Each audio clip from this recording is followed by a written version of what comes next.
Hi friends. इस video में हम एब्स्ट्रैक्ट क्लास के बारे में सीखेंगे। ये वीडियो एब्स्ट्रैक्ट क्लास के रिगार्डिंग है। तो जावा में एब्स्ट्रैक्शन बहुत ही इम्पोर्टेंट कंसेप्ट है, उप्स कंसेप्ट का। सो हमें इस वीडियो में हम what is abstraction and abstract class क्या है इसके बारे में सीखेंगे।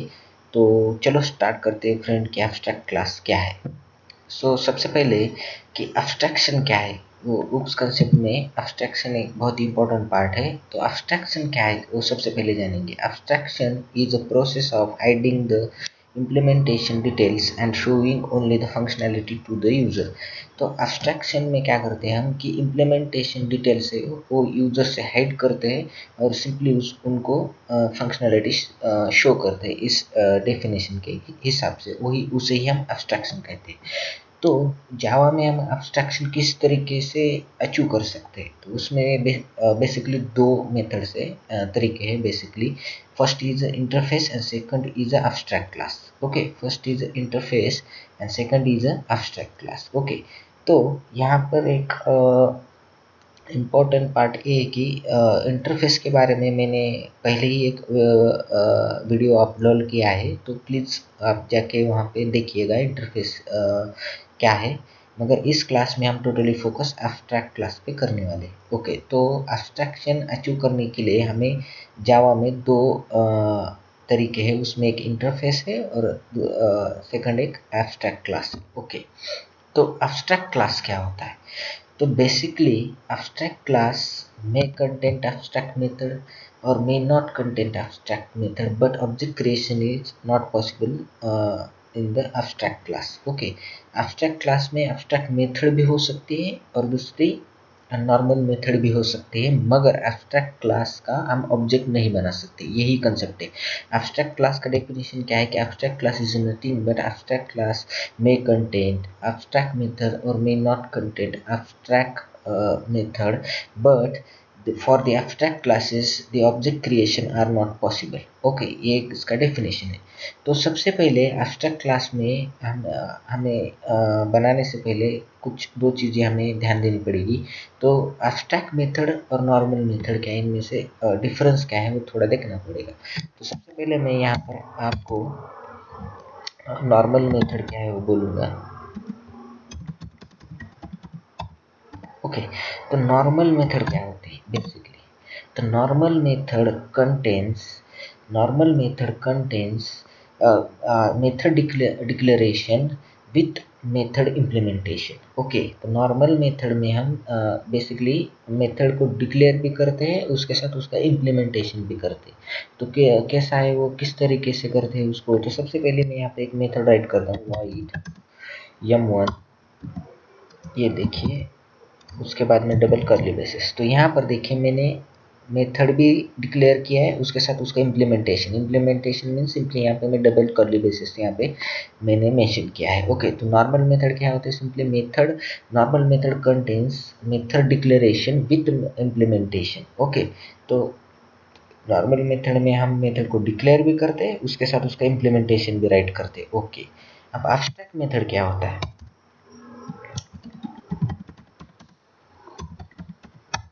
Okay, abstract method. Okay, abstract method contains only method declaration. Okay, उसमें हम इम्प्लीमेंटेशन राइट नहीं करते। तो कैसा होता है एब्स्ट्रैक्ट मेथड? तो यहाँ पर देखिए, एब्स्ट्रैक्ट मेथड का मैं यहाँ पर एक एक्सेस मॉडिफायर लिखता हूँ।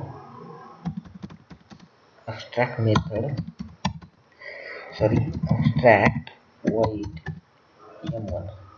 ओके, सिंपली यहाँ पर देखिए मैंने सिर्फ मेथड को डिक्लेयर किया है, उसका कोई भी इम्प्लीमेंटेशन राइट नहीं किया। जैसे ऊपर मैंने डबल कर्ली बेसिस राइट किया है, तो यहाँ इस मेथड में मैंने कोई कर्ली बेसिस राइट नहीं किया, मतलब उसका कोई इम्प्लीमेंटेशन यहाँ पर मैंने मेंशन नहीं किया है। ओके, सिंपली उसे मैंने सेमीकोलन से क्लोज किया है, तो उसे हम एब्स्ट्रैक्ट मेथड कहते हैं। तो आपको ये दो पॉइंट क्लियर हो चुके होंगे कि नॉर्मल मेथड और एब्स्ट्रैक्ट मेथड क्या होता है। ओके ओके ओके, अब हम एक एब्स्ट्रैक्ट क्लास क्रिएट करते हैं। तो सबसे पहले हम कुछ पॉइंट यहाँ पर देखेंगे कि हमें क्या क्या सीखना है इस एब्स्ट्रैक्ट क्लास के हवाले से। तो मैं सबसे पहले कुछ चीज़ें यहाँ पर मेंशन कर दूंगा कि एब्स्ट्रैक्ट मेथड में हम नॉर्मल मेथड भी राइट कर सकते हैं। ओके, करते हैं डेफिनेशन के हिसाब से, और एब्स्ट्रैक्ट मेथड भी यूज करते हैं, ये तो करना ही होगा। ओके, एब्स्ट्रैक्ट क्लास से तो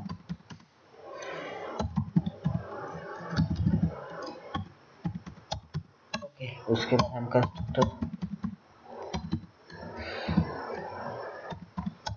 कंस्ट्रक्टर भी यूज करते हैं एब्स्ट्रैक्ट क्लास में, याद रखिएगा।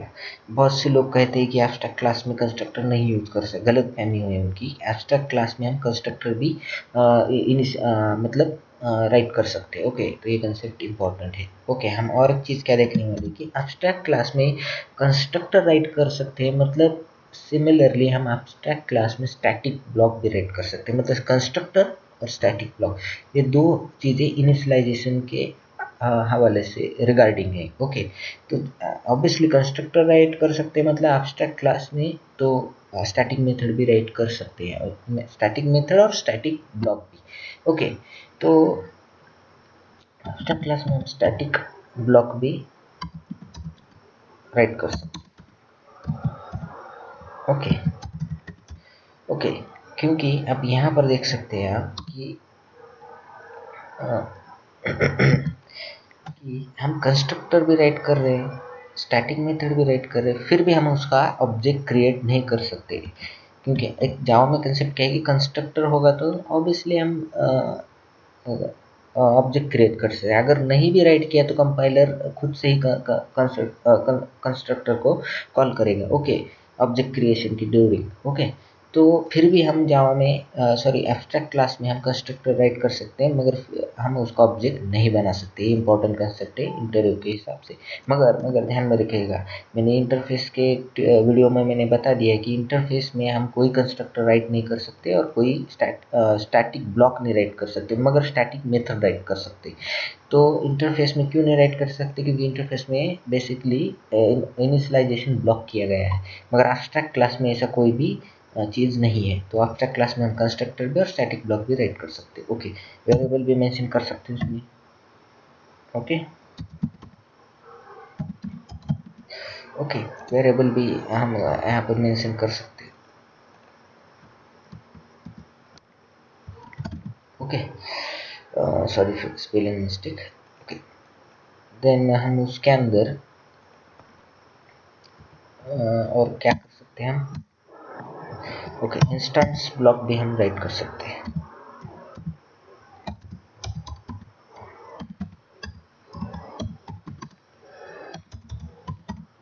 ओके, इंस्टेंस ब्लॉक भी हम एब्स्ट्रैक्ट क्लास में राइट कर सकते हैं। और ये कुछ चीज़ें इंपॉर्टेंट चीज़ें हैं कि हमें ध्यान में रखनी कि एब्स्ट्रैक्ट क्लास में एब्स्ट्रैक्ट मेथड भी हो सकते हैं और नॉर्मल मेथड भी हो सकते हैं, ऐसा कोई भी कंपलसरी नहीं है। और दूसरी चीज़, एब्स्ट्रैक्ट क्लास में हम कंस्ट्रक्टर को भी राइट कर सकते हैं, एज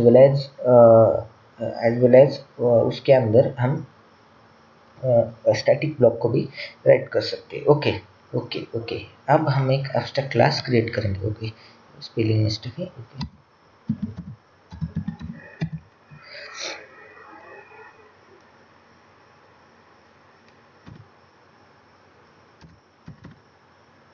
ओके, तो अब ये चीज़ें यहाँ पे डिस्कस की है हमने। ओके, अब क्या करते हैं, हम एक एब्स्ट्रैक्ट क्लास बनाते हैं। ओके, एब्स्ट्रैक्ट क्लास अब बनाते हैं, तो यहाँ पे सिंपली मैं न्यू क्लास, और सिंपली यहाँ पे मैंने एक एब्स्ट्रैक्ट क्लास का एक बॉक्स दिख रहा है आपको, चेक बॉक्स, उसको क्लिक करना है, और सिंपली मैं यहाँ पर एक एब्स्ट्रैक्ट क्लास राइट करता हूँ। ओके, डेमो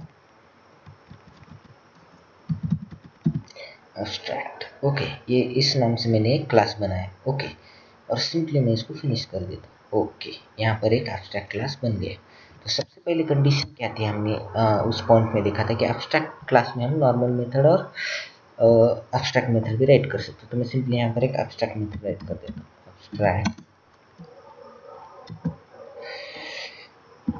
एब्स्ट्रैक्ट वॉइड यम।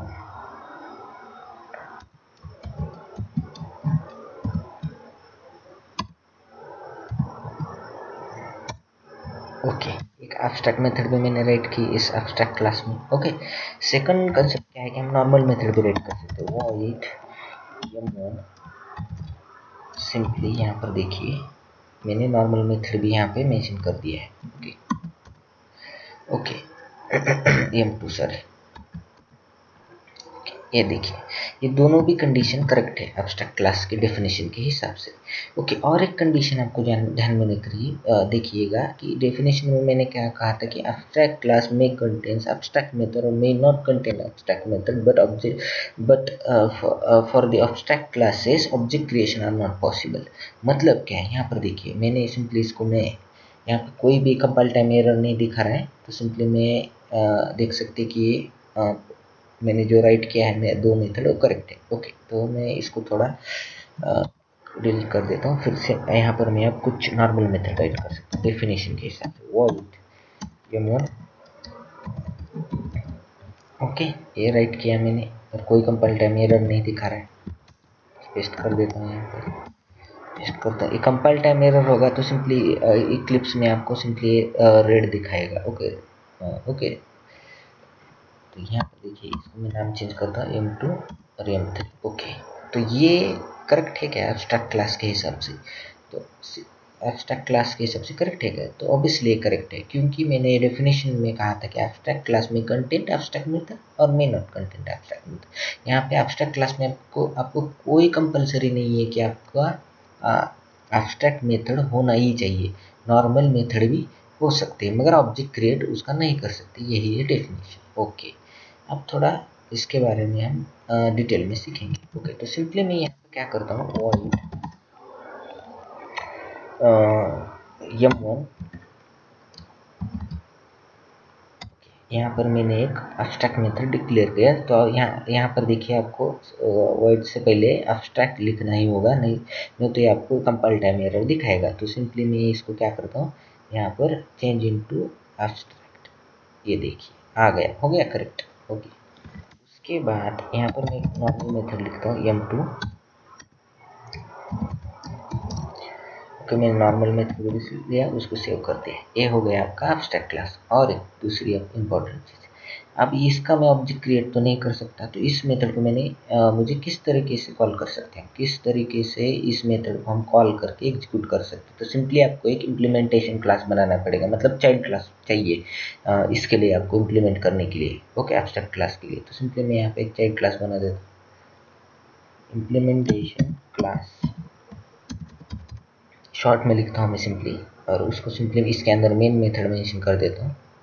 ओके, आपकी इधर मेन मेथड बन गई। ओके, अब मुझे क्या करना होगा कि इस इम्प्लीमेंटेशन क्लास को सिंपली एक्सटेंड करना होगा। इस यहाँ पे कीवर्ड है देखो, बेसिकली जब हम इंटरफेस यूज करते हैं तब हम उसके लिए इम्प्लीमेंट कीवर्ड का यूज़ करते हैं, मगर एब्स्ट्रैक्ट क्लास के लिए हम सिंपली एक्सटेंड कीवर्ड का यूज़ करते हैं, क्योंकि एब्स्ट्रैक्ट क्लास में कोई कंपलसरी नहीं है कि आपको सारे के सारे मेथड इम्प्लीमेंट ही करना है। मतलब एब्स्ट्रैक्ट में क्लास में एब्स्ट्रैक्ट मेथड ही होना चाहिए, नॉर्मल मेथड ही होता है, इसलिए हम उसको यहाँ पे एक्सटेंड कीवर्ड यूज करते हैं। और दूसरी इंपॉर्टेंट चीज़, क्योंकि क्लास और क्लास को अब जब हम इनहेरेंट करते हैं तो सिंपली उस जगह उस टाइम हम एक्सटेंड कीवर्ड का यूज करते हैं कि पेरेंट क्लास की जो भी फीचर है हम उसे चाइल्ड क्लास में किस तरीके से एक्सेस कर सकते हैं, इसलिए हम इसके लिए हम एक्सटेंड कीवर्ड का यूज करते हैं।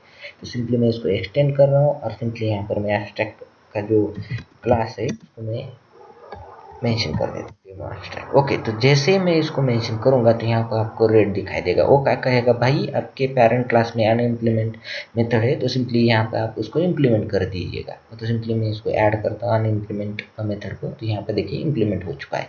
ये देखिए आपकी जो M1 जो एब्स्ट्रैक्ट मेथड थी, जो मैंने सिर्फ यहाँ पे डिक्लेयर की थी, उसका कोई भी मैंने यहाँ पर मैंने कोई भी इम्प्लीमेंटेशन राइट नहीं किया, तो उसका इम्प्लीमेंटेशन हमने चाइल्ड क्लास में राइट किया है। ओके, आप देखिए अब मैं ऑब्जेक्ट क्रिएट करूँगा और इस मेथड को सिंपली कॉल करूँगा। तो सिंपली यहाँ पर मैं एक सिस्टम डॉट प्रिंटलन का एक मेथड यूज करता हूँ। यहाँ पर सिंपली यहाँ पर राइट करता हूँ एब्स्ट्रैक्ट मेथड। ओके ओके, और सिंपली यहाँ पर देखिएगा कि हमने इस क्लास में जो मैंने नॉर्मल मेथड दी है उसके अंदर हमने कुछ भी मैं फ्यूचर नहीं राइट किया। तो सिंपली यहाँ पर मैं सिस्टम डॉट प्रिंटलन राइट कर देता हूँ। क्योंकि इसका इम्प्लीमेंटेशन हम यूज कर सकते हैं, राइट कर सकते हैं सिंपली, क्योंकि ये नॉर्मल मेथड है, यहाँ पर राइट कर सकते हो। तो सिंपली मैं यहाँ पर इसके लिए नॉर्मल मेथड लिख लेता हूँ। ओके, सेव कर दिया। तो वापस आते हैं हम इम्प्लीमेंटेशन क्लास में। तो यहाँ पर देखिएगा, अब मैं क्या करता हूँ, इसको मैं ऑब्जेक्ट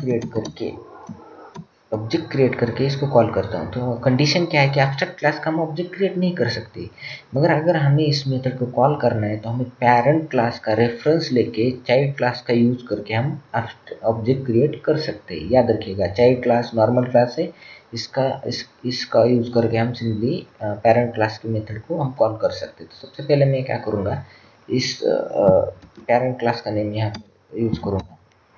ओके, ये पेरेंट क्लास ऑब्जेक्ट को इक्वल टू न्यू और हमारा चाइल्ड क्लास का नेम। ओके, और सिंपली मैंने यहाँ पर सेव कर लिया। यहाँ पर देखिए, ये चाइल्ड क्लास का कंस्ट्रक्टर है। ओके, तो आपका ऑब्जेक्ट क्रिएट हो चुका है। अगर आप जब एब्स्ट्रैक्ट क्लास का नेम यूज करके अगर आप ऑब्जेक्ट क्रिएट करने जाओगे तो कंपाइल टाइम एरर दिखाएगा कि नहीं क्रिएट कर सकते आप। ये देखिएगा, तो ट्राई किया तो यहाँ पर देखिए क्या बोल रहा है, right, initialization type can not be initiate the type of abstract demo abstract class. Okay, तो आप इसका नहीं यूज कर सकते। ओके, तो सिंपली मैंने क्या कहा है कि एब्स्ट्रैक्ट क्लास का आप ऑब्जेक्ट बना ही नहीं सकते। तो सिंपली अगर आपको बनाना है तो सिंपली आपको चाइल्ड क्लास का पेरेंट क्लास का रेफरेंस लेके चाइल्ड क्लास का यूज करके आप बना सकते हैं। ओके, क्योंकि parent class obviously child class को होल्ड कर सकता है। ओके, अब मैं इसके उस मेथड को कॉल करता हूँ। डॉट हमारा जो मेथड है M1 मेथड है, जो एब्स्ट्रैक्ट मेथड है, उसको सिंपली यहाँ पे कॉल कर दिया। और आपको M2 मेथड को कॉल करने के लिए आप उसको यहाँ पर object dot M2 method use कर सकते हैं। ये देखिए, मगर ये कोई नॉर्मल मेथड है, ये कोई एब्स्ट्रैक्ट मेथड नहीं है। तो आपको रिजल्ट क्या आना चाहिए यहाँ पर, एब्स्ट्रैक्ट मेथड, उसके बाद नॉर्मल मेथड। तो इसको सिंपली मैं रन कर देता हूँ यहाँ पर।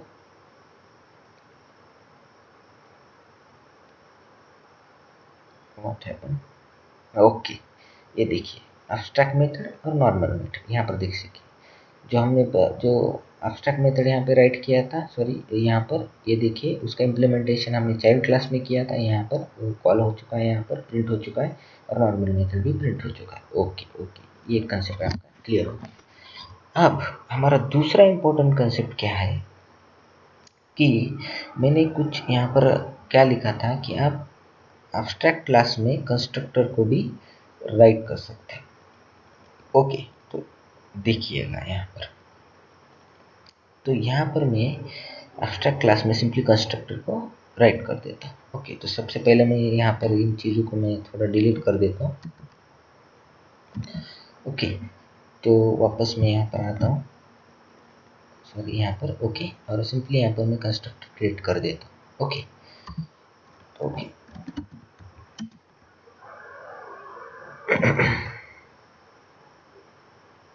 ओके, सोर्स,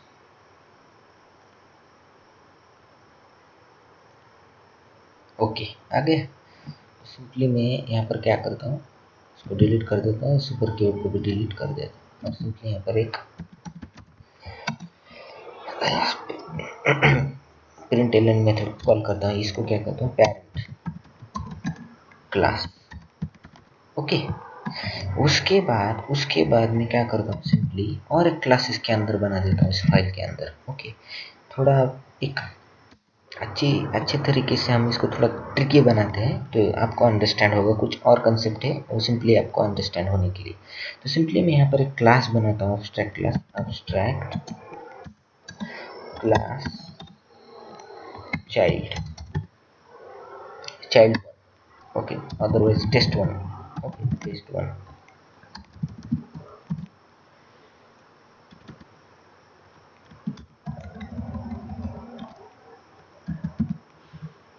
ओके, और इस क्लास के अंदर हम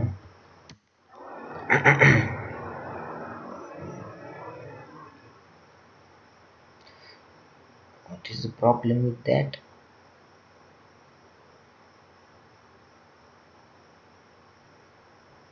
ओके सॉरी, यहाँ पर मैंने गलती किया था। ओके ओके, अब मैं क्या करता हूँ, इस क्लास का भी मैं कंस्ट्रक्टर को कॉल कर देता हूँ। ओके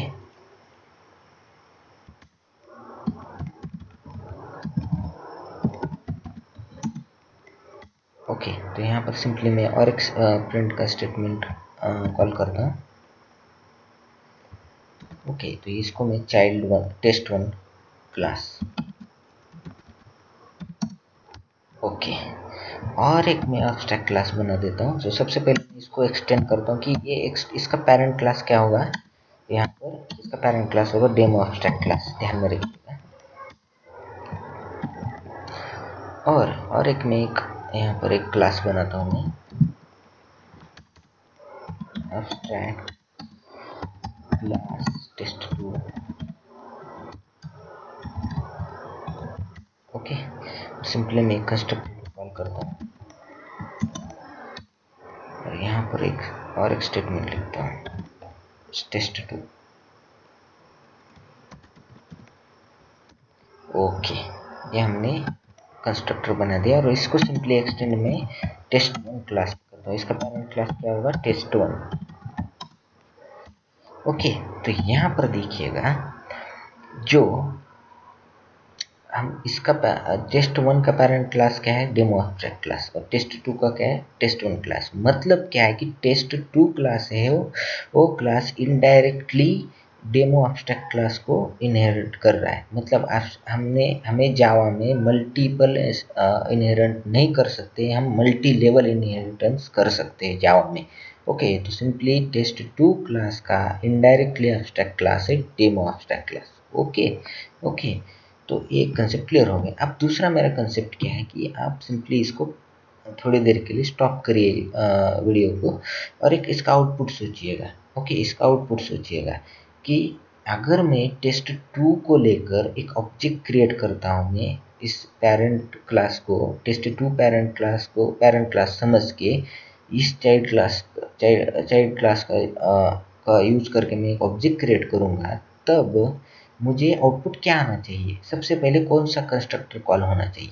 यहाँ पर देखिए, मैंने कोई भी सुपर कीवर्ड यूज नहीं किया है। सुपर कीवर्ड बेसिकली यूज इसलिए करते हैं कि अगर कंस्ट्रक्टर के अंदर जब हम सुपर कीवर्ड यूज करते हैं तो ये सिंपली पेरेंट क्लास के कंस्ट्रक्टर को कॉल करने के लिए यूज करते हैं। उसमें जो भी फ्यूचर्स है, जो भी वेरिएबल्स है, उसको हम इनिशलाइज करने के लिए सिंपली हम सुपर कीवर्ड का यूज करते हैं, उसको एक्सेस करने के लिए। तो अगर मैं यहाँ पे सुपर कीवर्ड नहीं यूज करूँगा तो मेरे आउटपुट क्या मिलेगा। सबसे पहले टेस्ट2 का कंस्ट्रक्टर एग्जिट होगा, क्या टेस्ट1 क्लास का होगा या पेरेंट क्लास का होगा। सिंपली आप इस वीडियो को स्टॉप कीजिएगा और थोड़ा सोचिएगा, ये इंपॉर्टेंट है। ये आपको बेसिकली क्वेश्चन भी पूछ सकते हैं इंटरव्यू में। अदरवाइज और एक चीज़ ऐसी है कि आपको सिंपली जो एग्जाम्स होते हैं, टेस्ट होते हैं कंपनी के, उसमें इस टाइप के क्वेश्चन आते हैं बेसिकली आपको कंफ्यूज करने के लिए।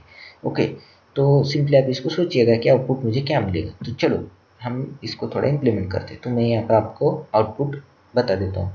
तो आप स्टॉप कीजिए, सोचिएगा, और हम इस आउटपुट क्या होगा उसके बाद इस वीडियो को कंटिन्यू कीजिए। तो मैं यहाँ पर आउटपुट बता रहा हूँ। तो आउटपुट क्या होगा, अगर हमने सुपर कीवर्ड का यूज ना भी किया होगा इस कंस्ट्रक्टर के अंदर, फिर भी सबसे पहले पेरेंट क्लास का जो सबसे डेमो एब्स्ट्रैक्ट क्लास का जो कंस्ट्रक्टर है, जो इनडायरेक्टली टेस्ट क्लास का पेरेंट क्लास है, उसका कंस्ट्रक्टर सबसे पहले एग्जीक्यूट होगा, उसके बाद टेस्ट1 का एग्जीक्यूट होगा, उसके बाद टेस्ट2 का होगा। मतलब कि कंपाइलर इंटरनली सुपर कीवर्ड का यूज करेगा और सिंपली पेरेंट क्लास के कंस्ट्रक्टर को कॉल करेगा। ओके, यही है कंसेप्ट। अगर मैं खुद से यूज ना करूं तो कंपाइलर खुद से यूज करके उसको कॉल करेगा, अगर मैंने राइट नहीं किया तो सिंपली आप देखते हैं इसका इम्प्लीमेंटेशन क्या होगा। ओके, सिंपली मैं यहाँ पे एक्सटेंड किससे करता हूँ, टेस्ट2 से करता हूँ।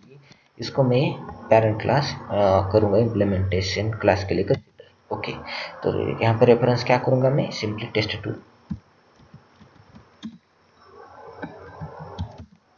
ओके, ऑब्जेक्ट मैंने क्रिएट किया। अब मैं इसको रन करूँगा तो मुझे सबसे पहले आउटपुट पेरेंट क्लास का मिलेगा, फिर टेस्ट1 का मिलेगा, उसके बाद टेस्ट2 का मिलेगा। ओके, तो देखिएगा, ओके देखिएगा यहाँ पे आउटपुट मिल चुका है, पेरेंट क्लास, फिर test1 क्लास, फिर test2 क्लास। सिंपली यहाँ पर मैं थोड़ा ठीक से राइट करता हूँ। ओके, फिर से मैं इसको रन करता हूँ। ओके, यहाँ पर देखिए parent class, test1 class, test2 class, मतलब मैंने कोई सुपर कीवर्ड वहाँ पे राइट नहीं किया, तो कंपाइलर ने खुद से उसका यूज करके सिंपली पेरेंट क्लास के कंस्ट्रक्टर को कॉल कर दिया है। ओके, तो मैं यहाँ पे सुपर कीवर्ड यूज करता हूँ, फिर भी देखते क्या आउटपुट आएगा। तो यही आउटपुट आपको मिल जाएगा। ओके ओके, यहाँ पर देख सकते हैं पेरेंट क्लास का सबसे पहले कंस्ट्रक्टर कॉल हो गया जो इनडायरेक्टली test2 क्लास का है, फिर उसके बाद test2 का जो पेरेंट क्लास है वो test1 है उसका हो गया, फिर test2 का कंस्ट्रक्टर कॉल हो गया।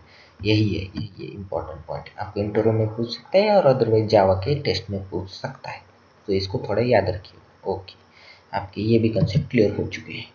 ओके, अब चलते हैं नेक्स्ट इंपॉर्टेंट पॉइंट में कि भाई एब्स्ट्रैक्ट क्लास में हम स्टैटिक ब्लॉक को राइट कर सकते हैं या नहीं कर सकते। ओके, एब्स्ट्रैक्ट क्लास में हम स्टैटिक ब्लॉक को राइट कर सकते हैं कि नहीं कर सकते। तो मैंने पहले ही कहा है कि एब्स्ट्रैक्ट क्लास में हम स्टैटिक ब्लॉक को राइट कर सकते हैं।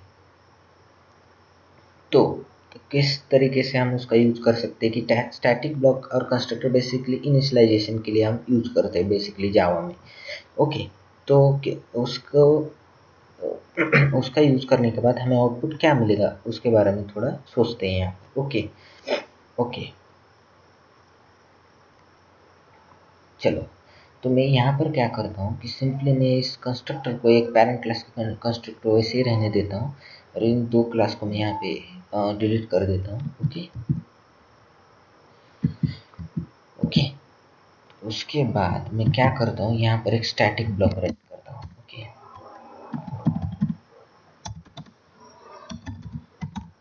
सॉरी इसको लिखने दो। ओके, और सिंपली इसके अंदर में सिस्टम डॉट प्रिंट एलियन का मेथड लिखता हूँ और इसको मैं स्टैटिक ब्लॉक लिखता हूँ। तो मुझे बताइएगा कि यहाँ पर कौन सा पहले एग्जीक्यूट होगा, स्टैटिक ब्लॉक और अदरवाइज कंस्ट्रक्टर, ये सोचिएगा। तो स्टैटिक ब्लॉक और कंस्ट्रक्टर में से कौन सा सबसे पहले एग्जीक्यूट होगा। तो सबसे पहले मैं एक चीज़ आपको कहूँगा कि आप इसको स्टॉप कीजिएगा, इसके बारे में सोचिएगा, फिर इसका आउटपुट क्या आएगा ये आप वीडियो को बाद में देखिएगा।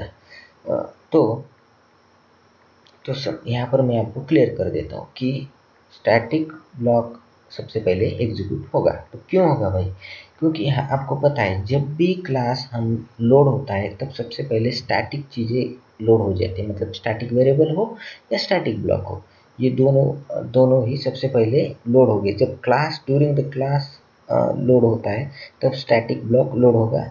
और दूसरी इम्पोर्टेंट चीज़ कि अगर जब क्लास डिस्ट्रॉय होगा, मतलब क्या, जब क्लास आपका डिस्ट्रॉय होगा, जब प्रोग्राम रन होने के बाद जब डिस्ट्रॉय होगा तो सिंपली क्या होगा कि आपका जो स्टैटिक है वो भी डिस्ट्रॉय होगा। मगर ध्यान में रखिएगा जब इंस्टेंस ब्लॉक होगा और इंस्टेंस में अगर किसी ऑब्जेक्ट का हमने क्रिएट किया है तो उसका ड्यूरिंग द ऑब्जेक्ट क्रिएशन में कंस्ट्रक्टर जो है इंस्टेंस वेरिएबल्स में वैल्यू इनिशियलाइज करेगा।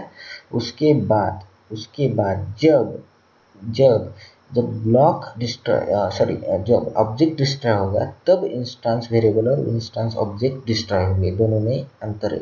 जब स्टैट क्लास लोड होगा तब स्टैटिक वेरिएबल और स्टैटिक ब्लॉक एग्जीक्यूट लोड होगा और वेरिएबल लोड होंगे स्टैटिक वेरिएबल, और जब क्लास अनलोड होगा और डिस्ट्रॉय होगा तब ऑटोमेटिकली स्टैटिक और वेरिएबल स्टैटिक ब्लॉक और वेरिएबल डिस्ट्रॉय हो जाएंगे। यही ये कंसेप्ट इम्पोर्टेंट। ओके, तो यहाँ पर देखिए मैं इम्प्लीमेंटेशन क्लास में आता हूँ, इसको सिंपली मैं इसको एक्सटेंड करता हूँ। सॉरी, एक्सटेंड करने के अब मैं इसका जो पेरेंट क्लास है इसको चेंज करता हूँ, डेमो एब्स्ट्रैक्ट क्लास लिखता हूँ।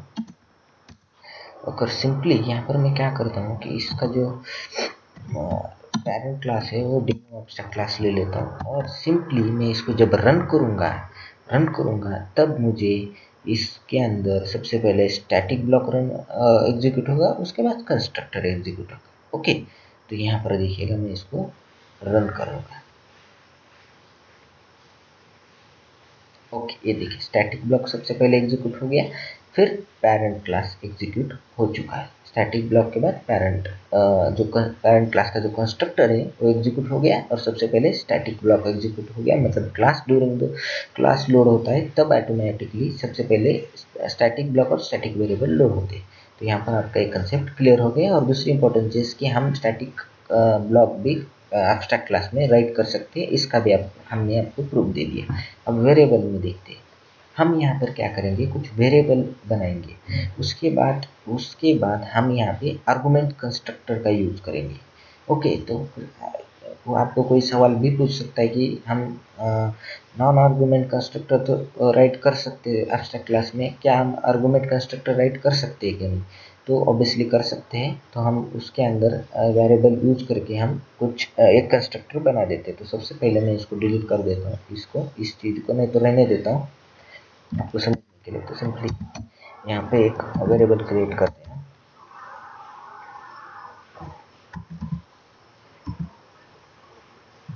ओके, इंट ए इंट बी।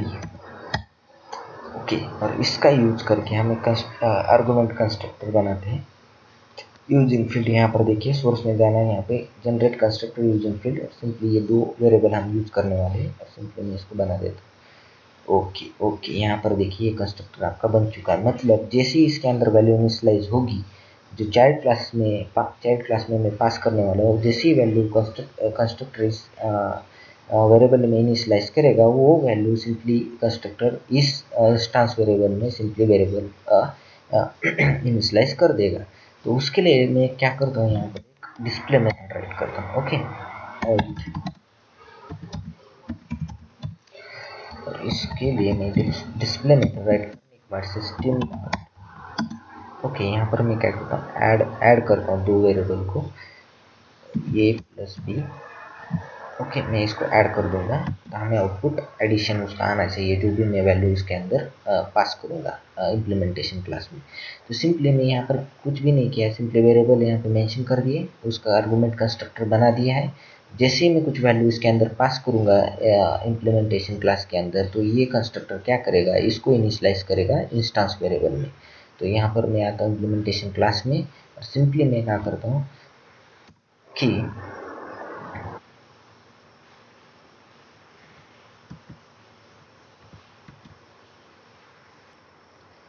ओके, तो क्या करते हैं कि हम क्या करेंगे कि यहाँ पर हमें एक कंस्ट्रक्टर राइट करना होगा, जो आर्गुमेंट कंस्ट्रक्टर है, जो जहाँ मैं यहाँ से एक वैल्यू वहाँ पर कुछ ए और बी की वैल्यू पास करूँगा, तो सिंपली क्या होगा कि इस यहाँ से वैल्यू जो भी वैल्यू पास करूँगा इस क्लास में आएगा, और इस क्लास में आने के बाद सिंपली इस इंस्टांस वेरिएबल इनिशियलाइज होगा, और हमको एडिशन जो है उसका जो रिजल्ट है यहाँ पे हमें कंसोल में दिखेगा। तो मैं क्या करता हूँ कि इसका जो नॉर्मल कंस्ट्रक्टर है, हमने जो नॉन आर्गुमेंट कंस्ट्रक्टर है, इसको मैं कट कर देता हूँ, क्योंकि इसकी वजह से क्या हो रहा है कि मुझे यहाँ पर ऑटोमेटिकली राइट करने का कोई सजेशन नहीं मिल रहा है। हम राइट भी कर सकते हैं, मगर इसके अभी हमें कुछ ज़रूरत नहीं है। तो सिंपली मैं इसको कट कर देता हूँ, और सिंपली क्या करता हूँ कि आप यहाँ पर आइएगा, यहाँ पर बोलेगा कि प्लीज़ यहाँ पर आर्गुमेंट कंस्ट्रक्टर ऐड कीजिए। तो यहाँ पर मैंने ऐड कर दिया, तो सिंपली यहाँ पे सुपर कीवर्ड यहाँ पर दिख रहा होगा आपको। ओके, तो क्या होगा कि जैसे ही मैं यहाँ पर कुछ वैल्यू पास करूँगा, यहाँ पर देखिए कंपाइल टाइम एरर दिखा रहा है कि इसका यहाँ पे कंस्ट्रक्टर मैंने बना दिया है, तो आपको इस ऑब्जेक्ट के अंदर आपको वैल्यू इनिशियलाइज करनी होगी कंस्ट्रक्टर के अंदर। तो जैसे ही मैं यहाँ पे वैल्यू इनिशियलाइज करूँगा, वो जाके सिंपली पेरेंट क्लास में, मतलब एब्स्ट्रैक्ट क्लास में जाएगा और वैल्यू इनिशियलाइज कर देगा। तो यहाँ पर सिंपली मैं 2,3 वैल्यू डाल देता हूँ, तो मुझे रिजल्ट 5 आना चाहिए। ये देखिए कंपाइल टाइम एरर भी चला गया। तो सिंपली मैं यहाँ इसको रन करूँगा, तो मुझे रिजल्ट क्या मिलेगा, तो सबसे पहले स्टैटिक ब्लॉक एग्जीक्यूट होगा, उसके बाद डिस्प्ले मेथड एग्जीक्यूट होगा, और आपको एडिशन रिजल्ट मिल जाएगा। तो सिंपली मैं यहाँ पे इम्प्लीमेंटेशन क्लास में आता हूँ, सिंपली यहाँ पर मैं उसका ऑब्जेक्ट से डिस्प्ले मेथड को कॉल करता हूँ, डिस्प्ले। ओके, और इसको मैं रन कर देता हूँ। तो देखिए मुझे आउटपुट स्टैटिक ब्लॉक और 5 आना चाहिए। वो देखिए स्टैटिक ब्लॉक और 5 आपका आउटपुट आ चुका है। ओके, तो आपको यहाँ पर एक और एक कंसेप्ट क्लियर हो चुका है। तो मुझे लगता है हमने बहुत सी चीज़ें यहाँ पे कवर कर चुके हैं। तो मैं क्या सोच रहा हूँ कि कुछ अदर कंसेप्ट है एब्स्ट्रैक्ट क्लास के बारे में हम नेक्स्ट ट्यूटोरियल में अपलोड करूँगा, क्योंकि ये वीडियो बहुत ज़्यादा लेंथी हो रहा है। तो हम थोड़ा इस वीडियो को छोटा करने के लिए हम कुछ चीज़ें हम नेक्स्ट ट्यूटोरियल में कवर करेंगे। तो उस ट्यूटोरियल में हम क्या कवर करेंगे कि इंस्टेंस ब्लॉक और स्टैटिक ब्लॉक क्या क्या जो डिफरेंस क्या है वो देखेंगे एब्स्ट्रैक्ट क्लास में। और फिर उसके बाद हम क्या करेंगे कि इंटरफेस और एब्स्ट्रैक्ट क्लास एक साथ यूज करेंगे। और फिर और क्या करेंगे कि जो एब्स्ट्रैक्ट क्लास में सिर्फ कुछ मेथड ही इम्प्लीमेंट करेंगे और कुछ मेथड हम इम्प्लीमेंट नहीं करेंगे चाइल्ड क्लास में। तो उस टाइम हम किस तरीके से कुछ मेथड जो है हम उसको इम्प्लीमेंट नहीं करना चाहते हैं, तो उसको हम किस तरीके के हैंडल कर सकते हैं उसके बारे में सीखेंगे, जो नेक्स्ट ट्यूटोरियल में मैं जब अपलोड करूँगा आप देखिएगा।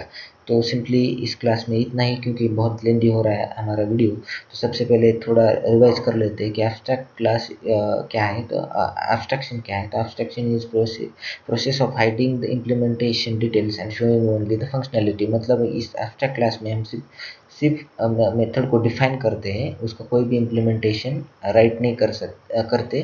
तो जब हम चाइल्ड क्लास में उसका इम्प्लीमेंटेशन राइट करते हैं तो एंड यूजर को हम उसका सिर्फ उसको इम्प्लीमेंटेशन दिखा रहे हैं और उसको यूज करके वो रिजल्ट उसको मिलेगा। ओके, तो एब्स्ट्रैक्ट क्लास है। एब्स्ट्रैक्ट क्लास क्या है? तो एब्स्ट्रैक्शन अचीव करने के लिए दो मेथड है, इंटरफेस और एब्स्ट्रैक्ट क्लास। तो एब्स्ट्रैक्ट क्लास क्या है? एब्स्ट्रैक्ट क्लास में कंटेन्स एब्स्ट्रैक्ट मेथड और may not contain abstract method, but for abstract classes object creation are not possible. Okay, ये डेफिनेशन है। तो उसके अंदर नॉर्मल मेथड भी हो सकते पूरी की पूरी और एब्स्ट्रैक्ट मेथड भी हो सकते, कोई कंपलसरी नहीं है कि एब्स्ट्रैक्ट मेथड ही होना चाहिए एब्स्ट्रैक्ट क्लास में। और तो उसमें हमने और क्या चीज़ जैसे कि नॉर्मल मेथड देखा, एब्स्ट्रैक्ट मेथड देखा, उसके बाद कंस्ट्रक्टर राइट कर सकते हैं एब्स्ट्रैक्ट क्लास में, स्टैटिक ब्लॉक राइट कर सकते हैं, वेरिएबल हमने देखा है, खाली हमने इंस्टेंस में ब्लॉक नहीं देखा है, वो देखेंगे बाद में। और कुछ चीज़ें मैंने जो डिस्कस की है उसे बाद में ट्यूटोरियल में देखेंगे। तो बाय फ्रेंड, मेरे चैनल को सब्सक्राइब कीजिएगा और मेरे वीडियो को लाइक और शेयर कीजिएगा। Bye bye friend, next tutorial में हम मिलते हैं।